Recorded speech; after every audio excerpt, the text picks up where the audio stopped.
Dans cette vidéo, je vais vous montrer une technique super puissante qui va vous permettre de écouter votre mix ou même des références tout en faisant une sorte de zoom comme ça sur des parties du spectre. Et vous allez voir que de cette manière-là, vous pouvez comme ça repérer des choses que vous n'auriez pas forcément repérées et aussi tout simplement prendre certaines décisions que vous n'auriez pas forcément prises sans utiliser cette manière d'écouter. Donc pour vous montrer tout ça, en fait, je vais me servir d'une prod que je suis en train de faire. J'en suis à l'étape du mix et donc on en vient tout de suite à la technique. Quelle est cette technique? Cette technique, c'est d'utiliser un EQ, de créer une bande. En fait, ça peut être une large bande comme celle-ci, ça peut être aussi simplement un low pass pour écouter les basses ou un high pass pour écouter les aigus, etc.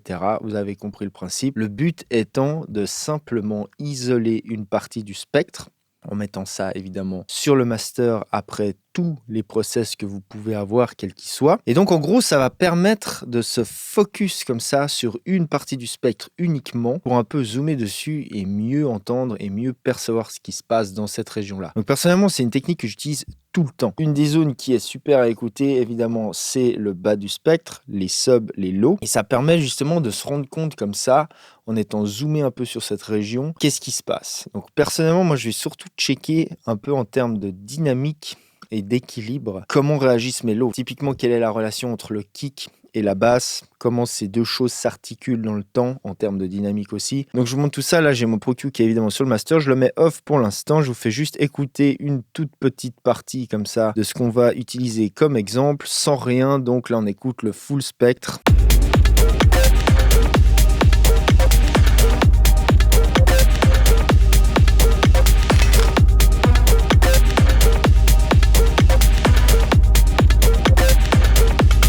Ok, maintenant on va activer notre filtre. On écoute tout jusqu'à à peu près 200 et des poussières Hertz. C'est parti.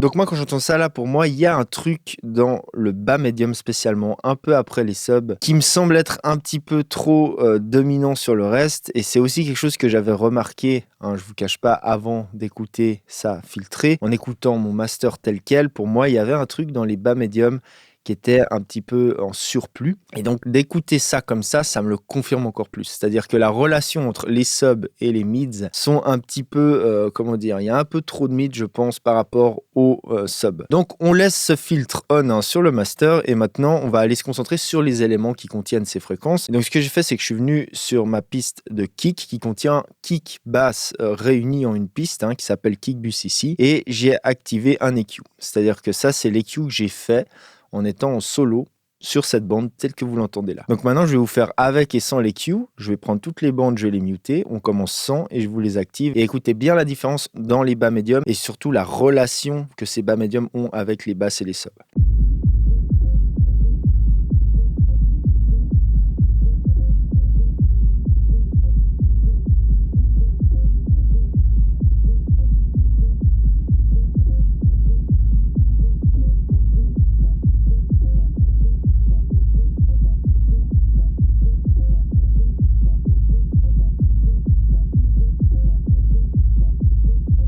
Vous voyez comme ça clean, comme tout d'un coup on reprend un peu le focus comme ça sur les subs et sur la rondeur du kick basse et un peu moins sur le côté medi comme ça, bas médium quoi. Un autre élément qui contenait beaucoup de bas médium, c'est ce que j'ai appelé ici rumble. C'est en gros une sorte de contrebasse qui tape un petit peu dans les bas mids. Et ici, du coup, j'ai aussi appliqué un filtre, comme vous voyez là, et on va faire avec et sans, sachant qu'on écoute toujours le master filtré, hein. Donc on commence sans.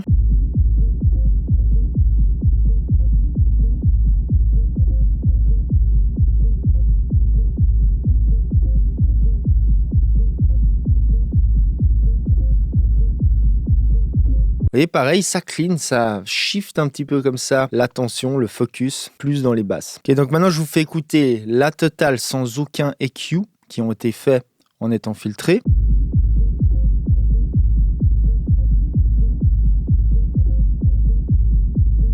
Avec les traitements.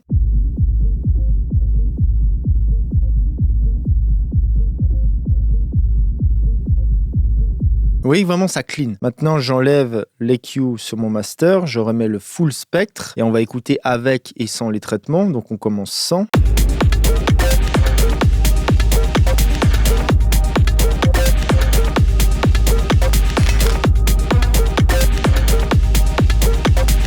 Ça, c'est avec les traitements.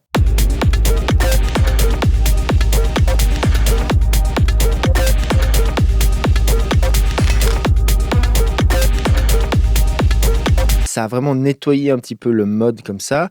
Et évidemment, j'aurais pu le faire sans filtrer le master en écoutant la totalité. Mais vraiment, je peux vous dire que d'avoir fait ça au travers du filtre, en entendant en gros que les basses et les médiums, ça aide vraiment à entendre plus précisément ce qu'on fait dans cette zone, en l'occurrence. Et du coup, évidemment, vous allez faire des allers-retours entre l'écoute avec le filtre sur le master et l'écoute sans, et comparer comme on l'a fait là, en fait, avec et sans les traitements. Ça permet vraiment de prendre des bonnes décisions et d'être sûr, de s'assurer de ce qu'on fait en étant un peu zoomé comme ça dans les parties du spectre. Donc maintenant, ce que j'aime bien faire aussi, c'est regarder les autres zones. Donc par exemple, on va scroller un petit peu comme ça dans le spectre.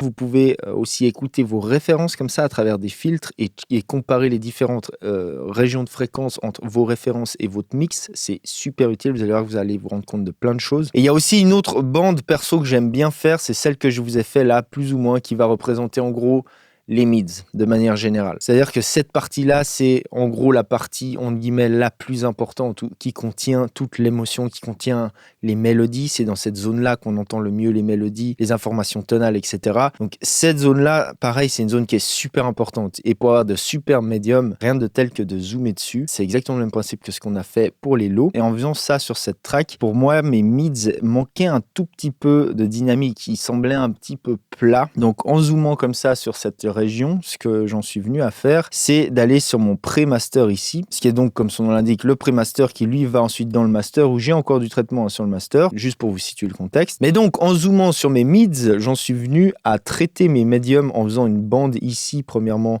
avec un Pro MB. Donc on écoute toujours pour l'instant que les mids, et on va faire avec et sans ce traitement.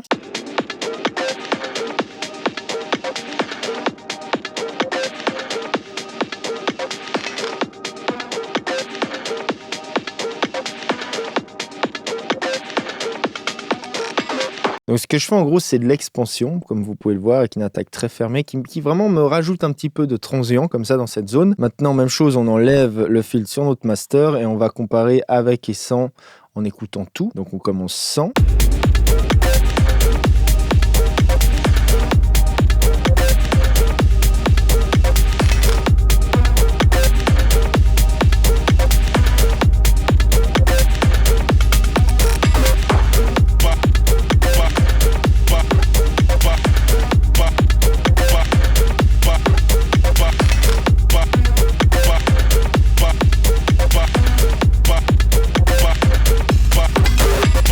Vous voyez que ça rajoute vraiment une toute petite sensation de dynamique, ça rajoute un petit peu de vie, le master bouge un peu plus, c'est un petit peu moins plat, un peu moins flat. Et ça, de nouveau, cette décision, je l'ai pris en grande partie parce que j'ai été zoomé, et c'est ça qui m'a fait me dire, en fait, j'ai l'impression que c'est un tout petit peu plat dans cette région. Et à partir de cette décision, j'ai commencé donc par traiter les mids, et ensuite, dans le même esprit, j'ai traité les autres bandes, donc j'ai fait une bande dans les lows qui, pareil, expand un tout petit peu, mais c'est très très light. Ça crée un tout petit mouvement supplémentaire en termes de dynamique dans cette région. Ici, dans cette petite bande des low mids, là où c'était déjà un petit peu occupé dans ce mix, où il y avait déjà pas mal d'énergie, ce que j'ai fait, c'est de nouveau de l'expansion, mais par le bas cette fois-ci, c'est-à-dire qu'au lieu de rajouter des pics, je vais enlever dans les moments faibles. Je vous fais écouter ça, je vais exagérer un peu le phénomène pour que vous entendez bien ce que ça fait.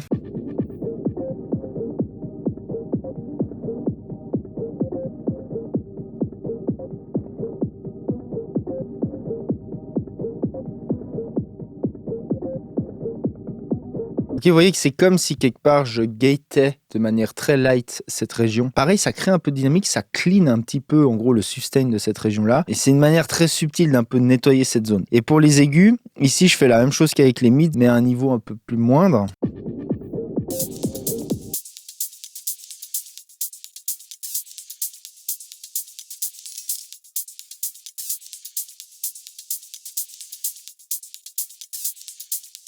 Donc c'est assez subtil, hein, on s'entend bien, mais ça rajoute un toute petite vie comme ça de nouveau.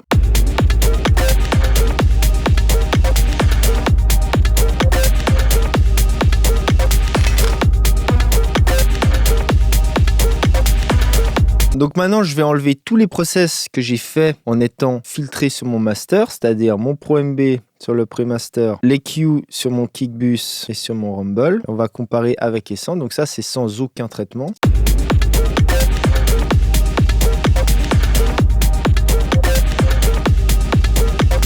Et ça c'est avec tous les traitements.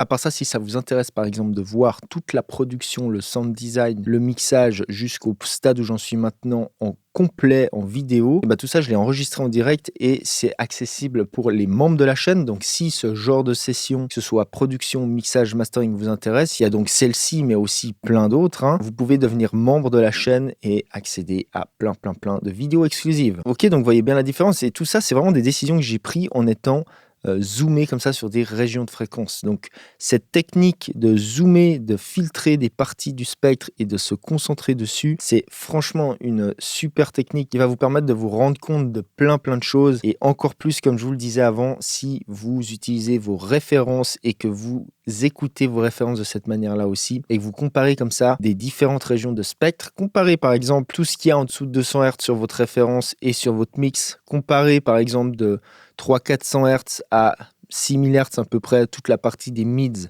entre votre référence et votre mix. Comparez la dynamique dans ces régions-là, comparez la sensation que vous avez tout simplement en les écoutant et vous allez voir que vous allez vous rendre compte de plein de trucs, ça va vous apprendre plein de choses. Donc je ne peux que vous conseiller de vous servir de cette technique. Tout ce qu'il vous faut concrètement, c'est un EQ sur le master et vous allez voir que vous allez grandement améliorer vos mix de cette manière-là. Si vous voulez voir d'autres vidéos sur comment référencer votre mix, par exemple, je vous conseillerais cette vidéo-là. Si la vidéo vous a plu, abonnez-vous, soutenez le channel. Rien qu'en vous abonnant, c'est déjà une grande aide. Vous pouvez aussi soutenir via Patreon. J'ai un Patreon, je vous mets tous les liens en dessous. Les gens, c'était Igor Chevalet de Srub Studio. Je vous dis à plus. Ciao!